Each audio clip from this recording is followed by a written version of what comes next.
Hello everyone, welcome to Arhat IAS. दो तीन points discuss करेंगे हम अभी। एक तो जो मेन आप लोगों का कंसर्न है कि टाइमलाइन क्या रहेगी, बिकॉज फेस्टिवल सीजन्स आ गए हैं बीच में और फिर इलेक्शंस भी हैं नवंबर में।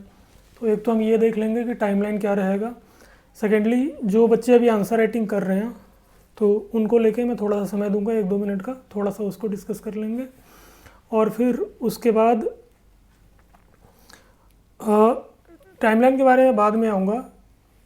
जितनी मेरे को एक्सपेक्टेशन थी, काफ़ी बच्चे आंसर्स लिख रहे हैं, उनके कॉपी से इवैल्यूएशन भी हो रहा है, बट जितनी मेरे को एक्सपेक्टेशन थे उससे कम बच्चे लिख रहे हैं। May be one of the reason is the festival season. तो एक चीज़ का आप लोग ध्यान रखना, ठीक है, टुडे इज़ 30th, आज 30 तारीख है, तो ये तो 1-2 दिनों की बात है। After that this festival season will be over. आपने ध्यान का रखना है, आपने ध्यान इस चीज़ का रखना है कि देखो बच्चों, this Dussehra, Diwali, Chhath Puja, Muharram, Eid and all that, जो भी फेस्टिव सीज़न अभी आ रहा है, ये 5 साल पहले भी आया था, 5 साल के बाद भी आएगा। लेकिन दो चीज़ें हैं ना जो हर साल नहीं होंगी। First thing is that you are not going to write mains each year. काफ़ी टैलेंटेड बच्चे रह जाते हैं, जैसे लास्ट ईयर रह गए थे कई बच्चे 1 मार्क्स से 2 मार्क्स से। नेक्स्ट ईयर नोबडी नोज़ कि कैसा पेपर आएगा। तो फर्स्ट थिंग इज़ दिस कि each year you are not going to write mains, आप हर साल मेंस नहीं लिखोगे, पहली चीज़। दूसरी चीज़, in case even if you are writing mains, ऐसा नहीं होगा कि 1200 प्लस और 1300 के अराउंड वैकेंसीज होंगी। तो ये दोनों फैक्टर्स हों, you are writing mains plus इतनी वैकेंसी भी हो। अगर बीपीएससी ऑफिशियल्स की ही माने तो अराउंड 13,000 बच्चे इस बार मेंस लिखने जा रहे हैं, अराउंड 13,000। तो this is a golden opportunity. मैं ये नहीं कह रहा हूँ कि फेस्टिवल्स की मनाही है, आप अच्छे से फेस्टिवल्स मनाइए, लेकिन मेक श्योर कि उसके बाद आप ज़्यादा टाइम वेस्ट ना करें। आप देखो, आपका प्रीलिम्स कब हुआ था? 13 सितंबर। टुडे इज़ 30 सितंबर। 13 से हम 30 तारीख में आ गए। तो आपको जो स्टिपुलेटेड टाइम मिलता है मेंस के लिए, आप उसका 15% ऑलरेडी खो चुके हो। 15% इज़ ओवर। तो बहुत ही सीरियसली इसमें लगना है, हर साल ये अपॉर्चुनिटी नहीं मिलेगा। देखो, जब किसी का सिलेक्शन होता है ना, तो there are tens of thousands of micro factors, जब वो एक साथ काम करती हैं तब आपका सिलेक्शन होता है, और हर साल ये नहीं हो पाता है।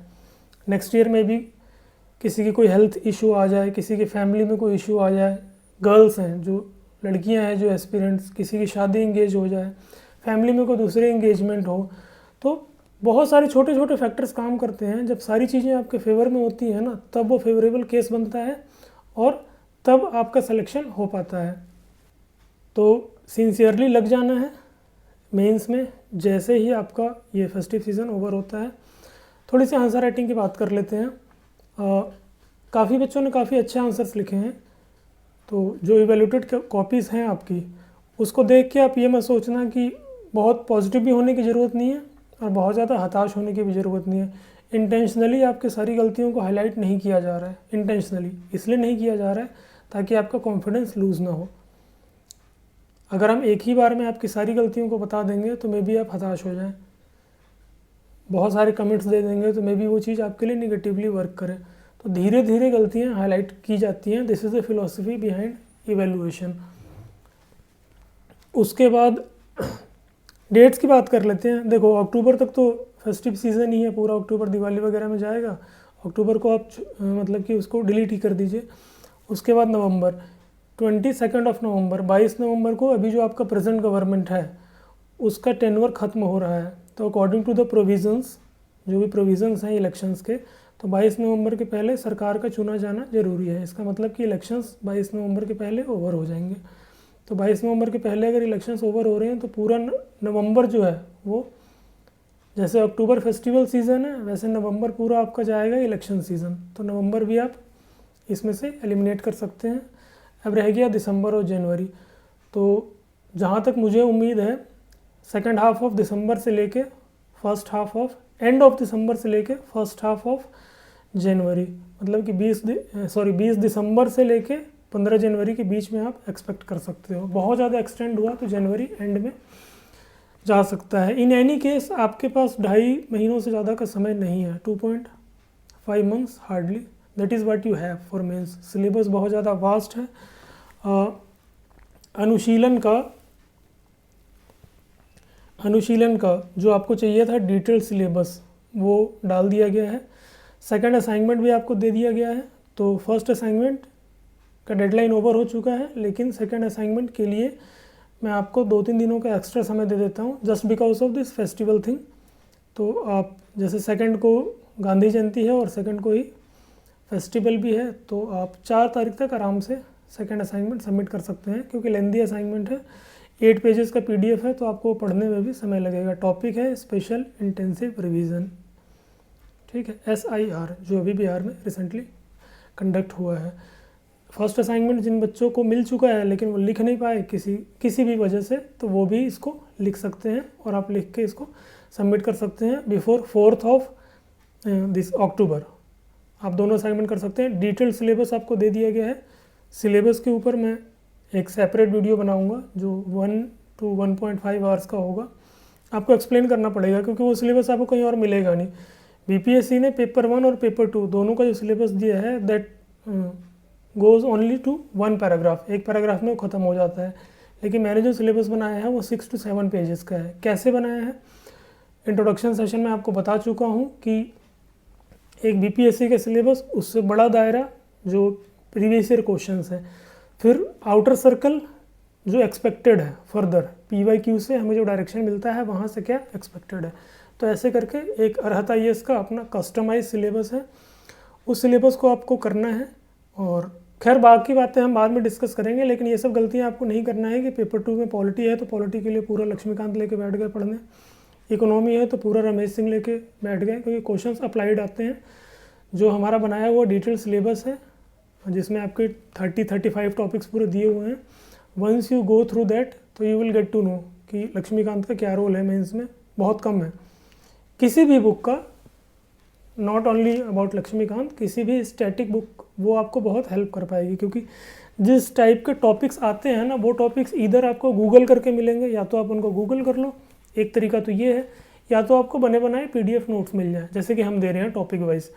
तो जैसे अभी हमारा असाइनमेंट चल रहा है GS1 का, उसी तरीके से GS2 का भी मिलेगा। और शेड्यूल भी टेलीग्राम पे आपको अवेलेबल हो गया है, तो आप शेड्यूल भी देख लीजिए कि टेस्ट का किस मंथ के किस वीक में कौन सा टेस्ट होगा।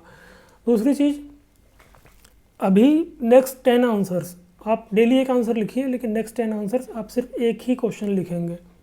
उसका कारण ये है कि आपको जितनी गलतियाँ करनी है, आपको जितनी भी गलतियाँ करनी हैं आप इंडिविजुअल आंसर्स में अभी कर लो।